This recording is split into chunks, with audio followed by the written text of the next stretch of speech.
Hello everyone, this is Vaishali and welcome back to our YouTube channel study with coach. सभी लोगों का बहुत बहुत स्वागत है। एक मिस्ट्री बनी हुई है ब्लैक होल के बारे में कि ब्लैक होल इज मिसिंग। आज इस वीडियो में जानने की कोशिश करेंगे कि ब्लैक होल क्या होता है, कहाँ है ब्लैक होल और ये क्यों मिसिंग है, क्या इस पर और रिसर्च की जा रही है। तो चलिए वीडियो स्टार्ट करते हैं। सबसे पहले देखते हैं कि ये जो ब्लैक होल है ये चर्चा में क्यों है, न्यूज में क्यों है। देखिए, जो ये सुपर मैसिव ब्लैक होल है, सुपर मैसिव किसे कहते हैं? जिसका मास बहुत ज्यादा होता है, जिसका वेट बहुत ज्यादा होता है। ठीक है, तो एक सुपर मैसिव ब्लैक होल इसलिए चर्चा में बना हुआ है क्योंकि ये मिसिंग है। अगर इसकी वेट की बात की जाए, यानी कि इसके मास यानी कि इसके भार की बात की जाए, तो हमारा जो सन है उसका भी 100 बिलियन टाइम्स है, यानी कि जो जितना सूर्य का द्रव्यमान है उसका लगभग 100 बिलियन गुना इस ब्लैक होल का मास है और ये मिसिंग है। तो इसीलिए ये चर्चा में बना हुआ है।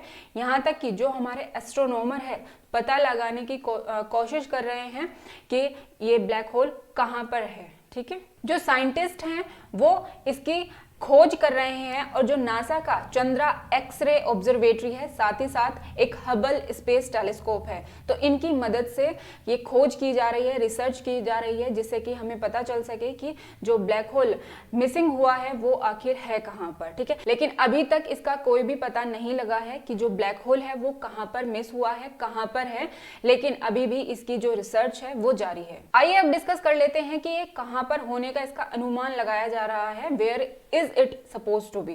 ठीक है, देखिए जो ब्लैक होल है इसका अनुमान लगाया जा रहा है कि जो ये लोकेटेड था कहां पर, तो ये गैलेक्सी है एबल 2261। ठीक है, ये एक गैलेक्सी का नाम है, तो इसमें इसका अनुमान लगाया जा रहा था जो ये ब्लैक होल है कि इस गैलेक्सी के केंद्र में स्थित होगा, यानी कि सेंटर में स्थित होगा। ठीक है, अब बात करें कि एबल 2261 है क्या, तो भाई जो एबल 2261 है ये एक तरह से कई सारी गैलेक्सीज का एक क्लस्टर है, यानी कि उनका समूह है, जिसके सेंटर में ब्लैक होल होने की बात की जा रही है, यानी कि अनुमान लगाया जा रहा है।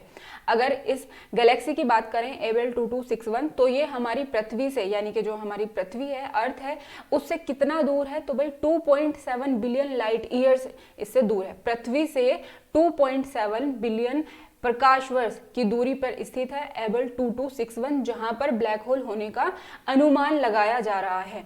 हम सभी जानते हैं लाइट ईयर्स किसकी यूनिट होती है, तो भाई लाइट ईयर्स जो होती है वो दूरी की, यानी कि डिस्टेंस की एक यूनिट होती है। अगर देखा जाए कि 1 लाइट ईयर यानी कि एक प्रकाश वर्ष कितना होता है, देखिए जो सनलाइट होती है वो एक वर्ष में कितनी दूरी तय करती है उसी को कहा जाता है 1 लाइट ईयर। ठीक है, जो एस्ट्रोनॉमर्स होते हैं वो क्या करते हैं, प्रकाश वर्ष यानी कि लाइट ईयर का यूज करते हैं जो स्टार्स और गैलेक्सीज के बीच में जो डिस्टेंस होती है उसे मापने के लिए, यानी कि उसे मेजर करने के लिए। ठीक है, देखिए जो भी बड़ी गैलेक्सीज होती हैं, यानी कि जो भी लार्ज गैलेक्सीज होती हैं इस यूनिवर्स में, यानी कि इस ब्रह्मांड में, उनके पास क्या होता है, एक सुपर मैसिव ब्लैक होल होता है। जैसे हमारी मिल्की वे है और भी अदर गैलेक्सीज जो हैं उनके सेंटर में एक मैसिव ब्लैक होल होता है। ठीक है, अब ये जो ब्लैक होल होता है इसका जो मास होता है तो हमारे सन के मिलियंस और बिलियंस टाइम्स ज्यादा गुना होता है। ठीक है, तो आप ध्यान रखेंगे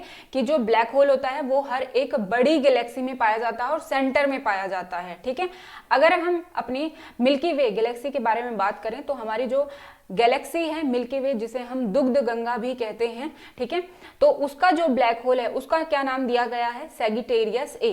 ठीक है, सैगिटेरियस ए हमारी गैलेक्सी का ब्लैक होल है, तो आप इसे ध्यान रख सकते हैं। और जो कि कितना दूर है, तो भाई ये दूर कितना है, पृथ्वी से लगभग 26,000 प्रकाश वर्ष दूर स्थित है पृथ्वी से। जैसा कि हम डिस्कस कर चुके हैं कि जो ब्लैक होल होता है वो लार्ज गैलेक्सीज के सेंटर में एक सुपर मैसिव पॉइंट होता है। ठीक है, उसे ही हम ब्लैक होल कहते हैं। अब जो ये ब्लैक होल नाम की टर्म है, ये ब्लैक होल जो नाम का सिद्धांत है, संकल्पना है, ये सबसे पहले किसने दी थी, अल्बर्ट आइंस्टीन ने दी थी। ठीक है, अल्बर्ट आइंस्टीन ने सबसे पहले इसकी भविष्यवाणी की थी ब्लैक होल की। लेकिन जो ये टर्म है, यानी कि पर्टिकुलर वर्ड का जो नाम है ब्लैक होल, ये किसने दिया था, तो भाई 1960 के दशक में जॉन व्हीलर, इनकी आप पिक्चर भी यहाँ देख सकते हैं, इन्होंने इस टर्म का सबसे पहले प्रतिपादन किया था। ठीक है, जो ब्लैक होल्स होते हैं वहां पर इतना ज्यादा ग्रेविटेशनल फोर्स होता है कि वहां पर कोई भी वस्तु, इवन यहाँ तक कि वहां पर लाइट भी, प्रकाश भी जाकर गुम हो जाता है, यानी कि वहां पर ब्लैक होल में सारे के सारे जो भी हमारे भौतिक विज्ञान के नियम होते हैं वो सभी फेल हो जाते हैं। ठीक है, अगर हम बात करें कि जो वस्तु होती है, किसी कोई भी ऑब्जेक्ट होता है, अगर उस पर लाइट पड़ती है वो हमारी आंखों से फिर टकराती है तो हमें वो वस्तु दिखाई देती है। अब यहाँ से ये पॉइंट उठ सकता है कि जो ब्लैक होल है वो इतना ब्लैक है कि वहां पर जो लाइट है वो भी उसके अंदर चली जाती है, वो भी उसमें छुप जाती है, वो हमारी आंखों पर क्या नहीं होती, रिफ्लेक्ट नहीं होती, और हमें वो चीजें फिर कैसे दिखाई देती है, यानी कि हमें ब्लैक होल दिखाई कैसे देता है। देखो ये हम अपनी नेकेड आइज से नहीं देख सकते, लेकिन ऐसे टूल्स, ऐसे उपकरण हमारे जो साइंटिस्ट हैं उन्होंने बनाए हैं जिससे हम ब्लैक होल को देख सकते हैं। ठीक है, तो आप ये ध्यान रखेंगे कि ब्लैक होल क्या होता है। ब्लैक होल लार्ज गैलेक्सीज के सेंटर में एक सुपर मैसिव पॉइंट होता है। ठीक है, और यहाँ पर हमारा जो ग्रेविटेशनल फोर्स है वो बहुत ज्यादा होता है। जैसा कि अभी न्यूज में बना हुआ है कि जो ब्लैक होल है एबल गैलेक्सी का, वो मिसिंग है। तो उसके लिए जो साइंटिस्ट हैं, जो वैज्ञानिक हैं, 1999 यानी कि 1999 से लेकर के 2000 तक का जो डाटा है उनके पास, उसी में एनालाइज कर रहे हैं, उसमें रिसर्च कर रहे हैं, जिससे कि पता चल सके कि जो एबल 2261 गैलेक्सी है इसका ब्लैक होल कहां पर गया है, वो मिसिंग हुआ है तो कहां पर गया है। अब इस सिचुएशन में यह भी अनुमान लगाया जा रहा है कि जो ब्लैक होल है वो मर्ज हो सकता है। देखिए जो एबल्स गैलेक्सी है, एबल 2261, ये जो गैलेक्सी है इसका जो सुपर मैसिव ब्लैक होल है, तो ऐसा अनुमान लगाया जा रहा है कि ये सेंटर, जो गैलेक्सी का सेंटर है उससे दूर चला गया है, सेंटर में ना होकर के सेंटर से दूर चला गया है। और ये किस मतलब डाटा पर कहा जा रहा है, तो 2018 के डाटा पर कहा जा रहा है, जो कि नासा के चंद्रा ऑब्जर्वेटरी ने दिया था। तो उस डाटा पे ये अनुमान लगाया जा रहा है कि जो गैलेक्सी का ब्लैक होल है वो सेंटर से दूर चला गया है।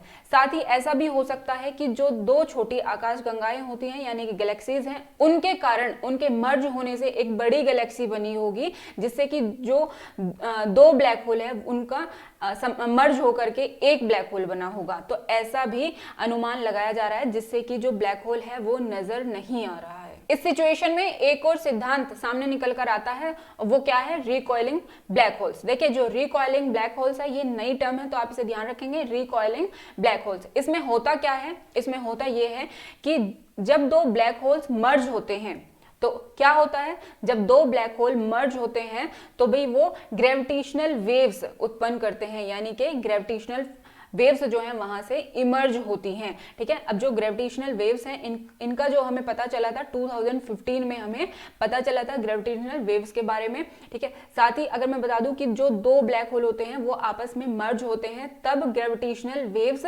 इमर्ज होती हैं और साथ में एक बड़ा ब्लैक होल बन जाता है। तो ऐसा भी अनुमान लगाया जा रहा है, हो सकता है कि जो दो छोटे ब्लैक होल हैं वो आपस में मर्ज हो गए हों और साथ ही साथ एक बड़ा ब्लैक होल बना हुआ हो। अब जो ये दो ब्लैक होल आपस में मर्ज होते हैं तो क्या होता है कि अपने रास्ते में आने वाली हर एक वस्तु, हर एक जो भी कैलेस्ट्रियल बॉडीज हैं या फिर कुछ भी है, तो उसको क्या करते हैं, वो उसको स्क्वीज कर देते हैं, यानी कि एक तरह से उसमें स्क्वीज करके एक खिंचाव पैदा कर देते हैं।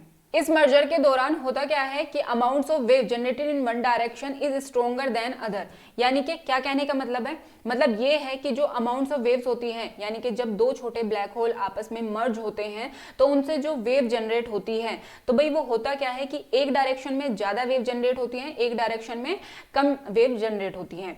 अब जिस तरफ ज्यादा वेव जनरेट होती हैं तो वो जिधर कम वेव्स जनरेट होती हैं उधर के साइड क्या करता है, यानी कि जो सेंटर ऑफ गैलेक्सी है, जो नया ब्लैक होल बना है उसको धकेल देता है। तो इस तरह से क्या होगा कि जो सुपर मैसिव ब्लैक होल है वो सेंटर में ना होकर के गैलेक्सी के, वो सेंटर के दूसरी तरफ यानी कि किसी और दूसरी डायरेक्शन में चला जाएगा। तो इसी सिद्धांत को कहा गया है रिकॉइलिंग ऑफ ब्लैक होल। ठीक है, तो आप इस टर्म से वाकिफ रहिएगा, ये आपसे एग्जाम में भी पूछ सकते हैं। अब जो ये रिकॉइलिंग का कंसेप्ट हमें पता चला है, इसका क्या महत्व हो सकता है, हालांकि इसके अभी तक पुख्ता सबूत नहीं मिले हैं कि जो black hole, supermassive black hole जो मिसिंग हुआ है उसके पीछे रिकॉइलिंग का कंसेप्ट काम कर रहा है या नहीं, उसके बारे में अभी भी रिसर्च हो रही है, अभी भी डाटा को एनालाइज किया जा रहा है।